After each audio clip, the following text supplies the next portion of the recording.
اسی نواس و تواریخ کے اندر چیپٹر نمبر ہے 232، نامہ علی علیہ السلام بن معاویہ بن ابی سفیان بن مصاحب جریر ابن عبداللہ البجلی، عبداللہ ابن بجلی کے جو خط ہے اس خط کا ذکر کیا گیا ہے نواس و تاریخ نے۔ اس خط کے الفاظ پڑھ کے سناتا ہوں میں آپ کو۔ بسم اللہ الرحمن الرحیم، شروع اللہ کے نام سے۔ پہلی بات تو یہ ہے، اگر خلافت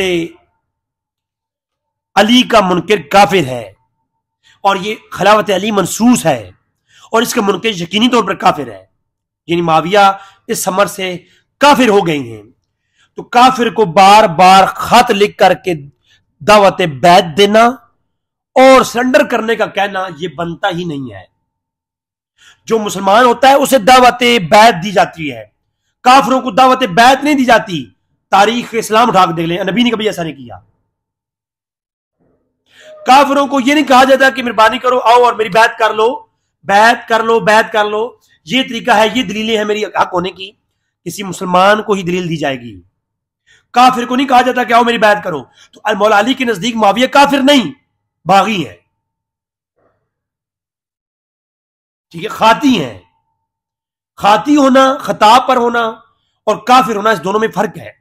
معاویہ کے متعلق کافر ہونے کا عقیدہ رکھنا ڈینجرس ہے، آل بیت کے اوپر الزام آتا ہے۔ ہاں اگر وہ کافر تھا تو کافر کو خط لکھ لکھ کے بار بار یہ کہنا کہ میں ابو بکر عمر کی طرح امام ہوں، میری بیعت کرو، ایسا نہ کرو، میری بات کو سمجھو، اللہ سے ڈرو، تو وہاں تو یہ کہا جاتا معاویہ کلمہ پڑھو، اللہ کی ہدایت کو پکڑو، کلمہ پڑھو، اسلام قبول کرو، معاویہ اللہ سے ڈرو، ورنہ میں تمہارے خلاف نبی کی سنت پہ عمل کر کے جہاد کروں گا، تمہیں بدر و حنین کی طرح جنگ کروں گا تمہارے ساتھ۔ ایسے نہیں کہا، کہا کہ اگر میں تمہارے ساتھ جنگ اس لیے کروں گا، خروج کروں گا تاکہ تم نے اجماع کا انکار کیا ہے، اور میثم البرہانی نے بھی یہی لکھا ہے کہ اجماع کے منکر تھے معاویہ، اس لیے علی نے ان کے خلاف خروج کیا، اور مولا علی نے پچھلی خطبہ میں نے پڑھ سنایا یہی کہا ہے، نہج البلاغہ میں بھی، نواس التاریخ کے اندر بھی۔ اب آتے ہیں بسم اللہ الرحمن الرحیم، اما بعد فإن بیتی لازمتک بالمدینۃ وانت بالشام لأنه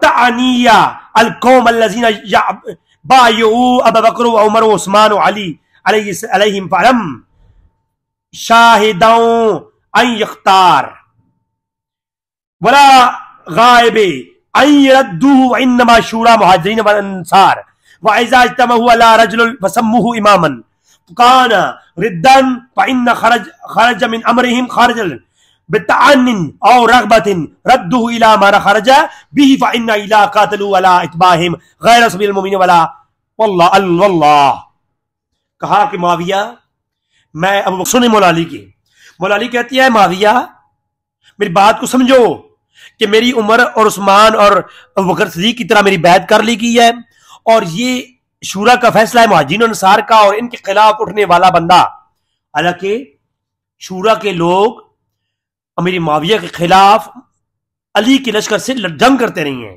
وہ آگے چل کے میں دلائل دوں گا کہ علی کے لشکر میں کون تھے؟ مہاجرین اور انصار کے ہی لوگ تھے، اور بدری زابی جو ہے وہ مولا علی کے لشکر میں تھے۔ وہ کیوں تھے؟ کیونکہ شورا کا انکاری اور اجماع صحابہ کا منکر، وہ اس کے خلاف جہاد فرض ہے، تو اس لیے جہاد کیا گیا، اور کہا کہ جس پہ اجماع ہو جائے وَسَمُّهُ امامن، وہ امام ہوگا۔ یہ میں اگلا والا پیش کر رہا ہوں نواس کو تواریخ کا، اور کہا کہ جو اس کے خلاف کرے گا ہم اس کے خلاف جہاد کریں گے اور قتال کریں گے، اور خدا کی قسم تمام مومنین اس کے خلاف قتال کریں گے۔ اب یہاں پر جو لفظ غور ہے وہ کیا ہے؟ مولا علی نے کہا کہ بیتی بالمدینۃ وانت فی الشام، تم نے شام میں بیعت لی ہے، میں نے مدینہ میں، اور مدینہ میں میری جو بیعت ہوئی ہے یہ پورے اہل اسلام والوں کی بیعت ہے۔ اب جو بھی شاہدن این یختارو ولا غائب، اب جو مدینہ میں ہے اس پر بھی فرض ہے کہ وہ علی کی بیعت کرے، اور جو مدینہ سے بیر غائب ہے، جو یہاں حاضر ہے، وہ بھی بیعت ان پہ فرض ہو گئی۔ اے معاویہ تو یہاں حاضر تو نہیں ہے، تو شام میں ہے، مگر تجھ بھی فرض ہو گیا کہ تو میری بیعت کر۔ اگر نہیں کرے گا تو انکاری ہے اجماع کا، اور اجماع کا جو انکاری ہے اس کے خلاف جہاد اور قتال ہوگا۔ اور جنگ صفین اور معاویہ کے خلاف جو جنگیں لڑی گئیں وہ ان کا بنیادی وجہ یہ تھی، وہ آگے چل کے میں دلائل بھی دوں گا۔ یہ سنی حضرات کہتے ہیں نہیں قتل عثمان کا ایشو تھا، قتل عثمان کا بھی ایشو تھا، مگر اصل مسئلہ قتل عثمان کا ایشو نہیں تھا، اصل مسئلہ اجماع کا تھا۔ اجماع صحابہ کا منکر ہو گیا امیر معاویہ، اور اس کے خلاف جہاد کرنا کیا تھا؟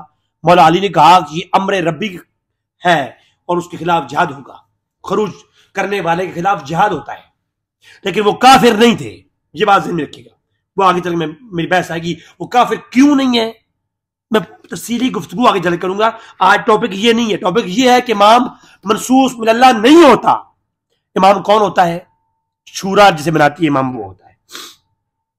بہت جانبدار سا حوالہ دینے لگا ہوں میں، ایسا حوالہ کہ یہ حوالہ سن کے آپ کی روح خوش ہو جائے گی انشاءاللہ۔ بہت زبردست حوالہ ہے یہ حوالہ بہت وجہ سننے والا ہے۔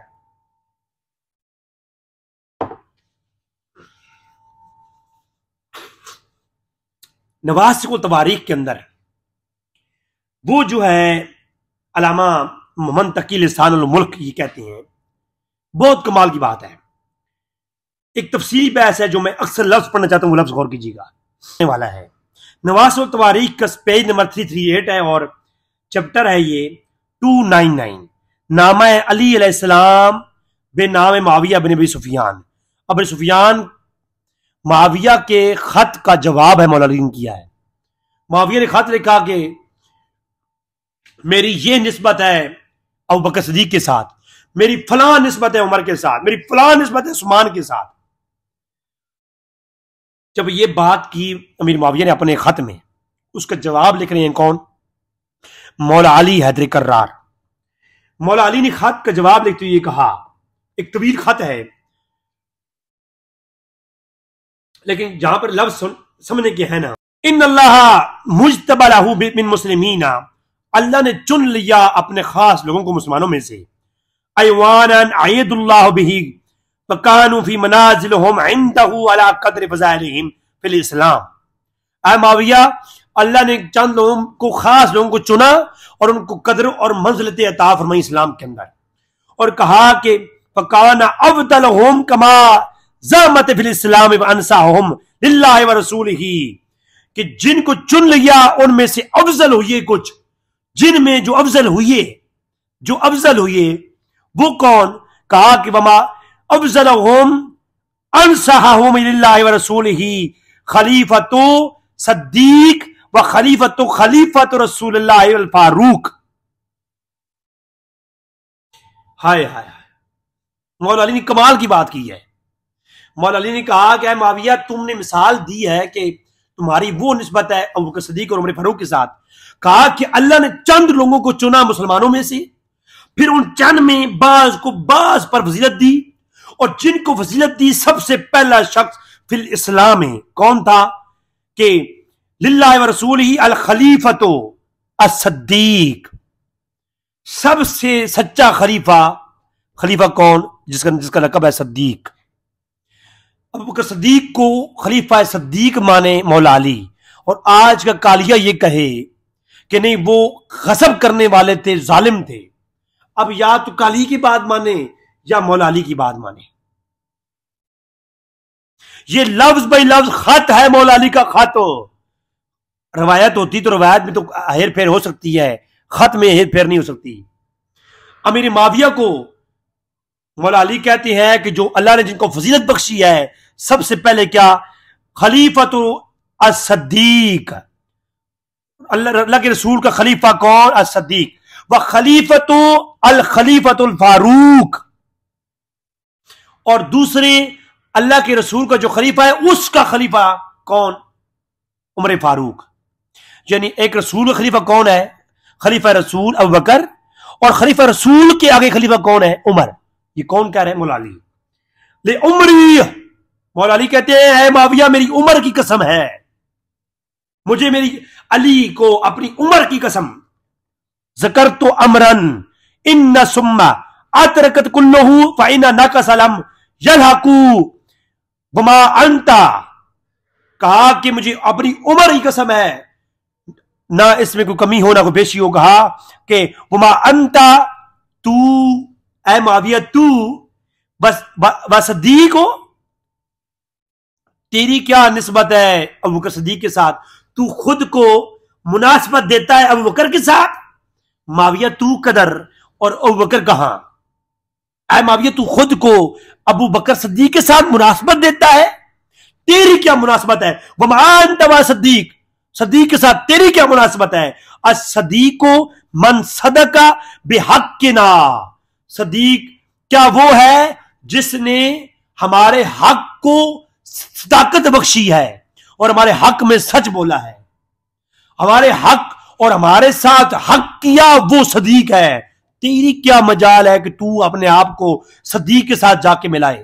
صدیق کہاں اور تو کہاں؟ من صدق وابتلا باطلا عدونا، اور ہمارے دشمنوں کے ساتھ صدیق نے جو ہے ان باطلوں کو، ہمارے دشمنوں کو رد کیا ہے، ہمارا حق ہمیں دیا ہے اور دشمنوں کو رد کیا ہے. یہ ابو بکر صدیق ہے. تو کدھر اور صدیق کدھر؟ معاویہ تیری کیا مناسبت ابو بکر صدیق کے ساتھ؟ یہ علی کہہ رہے ہیں. کہا یہ نہیں کہا کہ ابو بکر صدیق کے ساتھ تیری کیا مناسبت ہے، انہوں نے ہمارا حق کھا لیا تھا، ہمارا حق کو غصب کیا تھا، یہ کہیں بھی نہیں کہا، بلکہ کہا کہ وما انت صدیق، تیری کیا نسبت ہے معاویہ صدیق کے ساتھ؟ الصدیق من صدق بحقنا، صدیق تو وہ ہے جس نے ہمارے حق کا پرچار کیا، وابطل باطل عدونا، اور ہمارے دشمنوں کو رد کیا. آئے ہائے ہائے آئے ہائے ہائے، کمال ہو گیا، کمال ہو گیا. اور کہا کہ ما انت بالفاروق، تیری فاروق کے ساتھ کیا نسبت ہے معاویہ؟ تو خود کو فاروق کے ساتھ مناسبت دے رہا ہے معاویہ، تیری معاویہ کیا مناسبت عمر فاروق کے ساتھ؟ کہا کہ ما انت بالفاروق فالفاروق من فرق بیننا و بین اعدائنا، فاروق تو وہ ہے جس نے فرق کیا ہے ہمارے اور ہمارے دشمنوں کے مابین، اور ہمارے دشمنوں کو نیچا دکھایا اور ہمیں قوت بخشی ہے. یہ کون کہہ رہا ہے؟ مولا علی کہہ رہے ہیں. کتاب کس کی ہے؟ میں نے گھر میں چھاپ رہی ہے. کتاب کس کی ہے؟ کتاب ہے نواسخ التواریخ، نواسخ التواریخ ہے یہ. اور اس کے اندر چیپٹر کیا ہے؟ چیپٹر سنیں، چیپٹر ہے نامہ علی علیہ السلام بنامہ معاویہ ابن ابی سفیان. بات سمجھا رہی ہے؟ لہذا یہ چیپٹر اور کہہ کیا رہے ہیں کہ صدیق تو وہ ہے جس نے ہمارے حق کو دیا ہے، اور فاروق وہ ہے جس نے فرق کیا ہے ہمارے اور دشمنوں کی مابین. اور پھر آگے کہا عثمان کے ساتھ تمہاری کیا نسبت ہے؟ ہائے ہائے ہائے ہائے، عثمان کے ساتھ کیا نسبت ہے تمہاری؟ ان عثمان فی افضل ثالثا، وہ تو تیسرے بڑے افضل اسلام کے وہ شخص ہیں. فإن عثمان محسنا، وہ ہمارے محسن ہیں.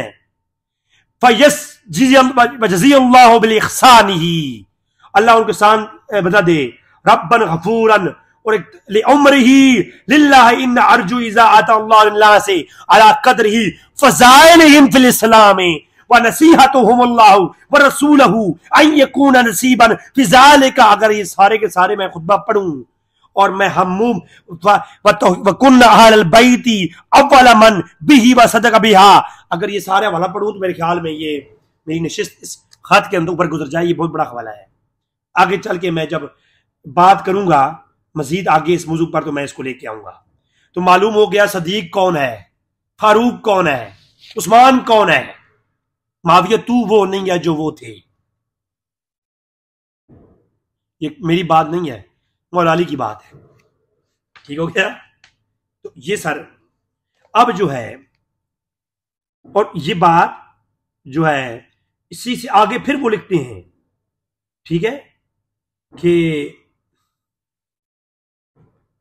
اب اس پر اس خطبہ لکھنے کے بعد جو یہ مصنف ہیں محمد تقی لسان الملک شیعہ کا عالم، یہ اپنی جو ہے نا اپنا رائے پیش کرتے ہیں. کہتے ہیں کہ مولا علی کے کہنے کا مطلب یہ تھا کہ معاویہ اپنے آپ کو ابو بکر عمر کے ساتھ کیا پیش کر رہا ہے. وہ کہتا ہے کہ اے شان ابو بکر صدیق و از پس و عمر کا فاروق است گند بجان خودم کہ گر اربراستین سخن کر دیے ارسودہ نیز.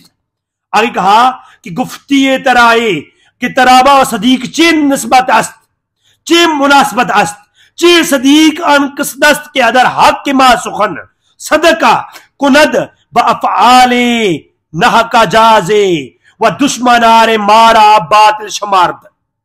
کہا کہ صدیق کون ہے؟ کہا کہ صدیق وہ ہے جس نے اہل بیت کا پرچار کیا.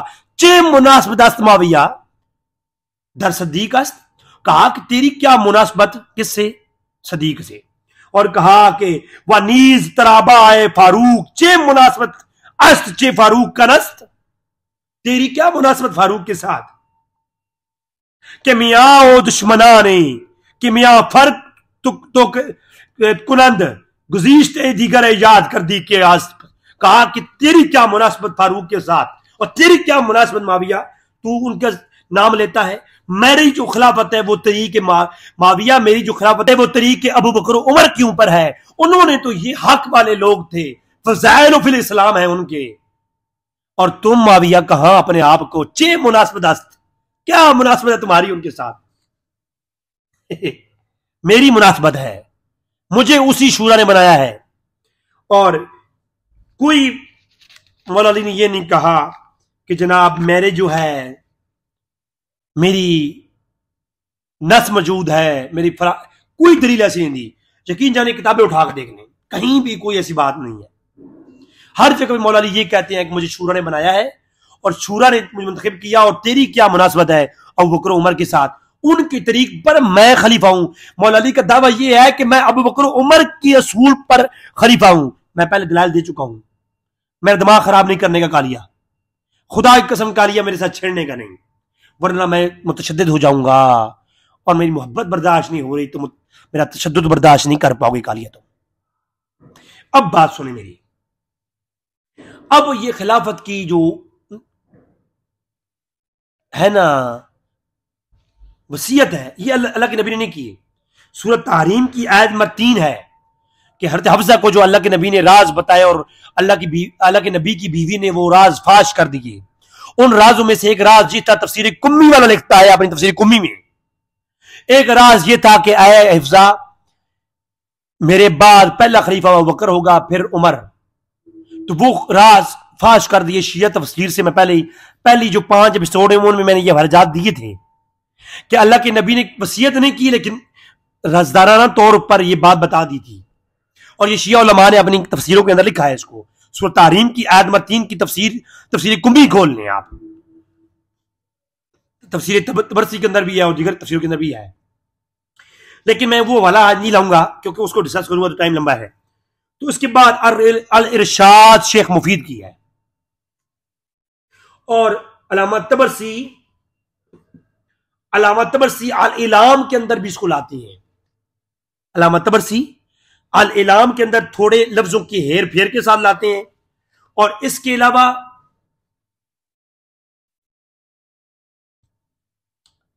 الارشاد کے اندر شیخ مفید لاتے ہیں. میں شیخ مفید کی عبارت پیش کرتا ہوں. الاعلام کی عبارت میرے پاس موجود ہے. الاعلام کا صفحہ نمبر 90 ہے، جلد نمبر 1 ہے، اور یہ جو ہے چیپٹر فصل نمبر 1 ہے. اور الارشاد کا صفحہ نمبر 99 ہے. باب طلب رسول اللہ صلی اللہ علیہ وسلم الدوات الکتب، یعنی حدیث کرتاس کے موضوع پر کہ اللہ کے نبی نے دوات اور قلم مانگا. اس موضوع کے چیپٹر ہے الارشاد شیخ مفید کے اندر. اس کے اندر ہے کہ اللہ کے نبی نے جب دوات اور قلم مانگی تو عمر فاروق نے کہا کہ نہیں، جو ہے ہم حدیث کرتاس کو پورا میں لیکچر لاؤں گا. حدیث کرتاس کو ہم تفصیلی، میرے خیال میں یوٹیوب کی دنیا میں اتنی تفصیل سے کسی نے بیان نہیں کیا ہوگا جتنی تفصیل سے میں حدیث کرتاس کا انترا نکالوں گا، صحیح تفصیل سے بیان کروں گا انشاءاللہ، اور کوئی گوشہ خالی نہیں چھوڑوں گا. لیکن حدیث کرتاس کے موضوع پر جو آج کا موضوع ہے اس کو میں کوٹ کر رہا ہوں کہ یہ الارشاد کے اندر شیخ مفید لکھتے ہیں کہ عمر فاروق نے جب کہا کہ ہمارے لیے قرآن کافی ہے تو پھر اللہ کے نبی نے کہا کہ اٹھ جاؤ میرے سے. یہاں پر